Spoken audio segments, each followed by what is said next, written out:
Hi, I'm Elaine Swan, lifestyle and etiquette expert. We're here at Valentina Couture here in La Jolla, California. Today I'm going to show you how to make toasting glasses for a wedding. Now all you need to start off with is some sort of glass that you want to give to the bride and groom. I've chosen some colored glasses today because this will match the bride and groom's color of their wedding. And then I'm going to use feathers because feathers are really in now. And then I also have a little bit of bling here. It's always nice to add some additional embellishments. And the only tool you need aside from that is just a glue gun and also tweezers. So first I'm going to start off by picking out which feather I think would fit the glass best. Let's see here. I think I'm going to use this one here. I think this one fits around the glass best, okay? So I'm going to figure out exactly where I want to position it.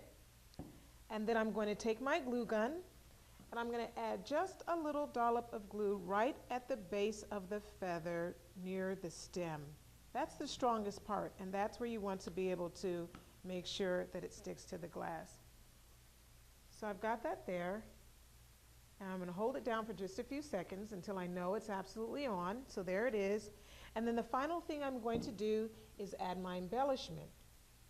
So I'm going to add just another little dollop of glue exactly where I want that embellishment to go. And then I'm going to use my tweezers to put the embellishment on.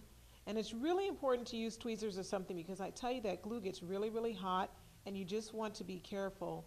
You don't want to come out injured. You want to make sure that you give a nice gift to the bride and to the groom. And so I've added just a little bit of embellishment there, and it goes perfectly. And there you have it. It's just that simple. That's how you make toasting glasses for a wedding. I'm lifestyle and etiquette expert Elaine Swan.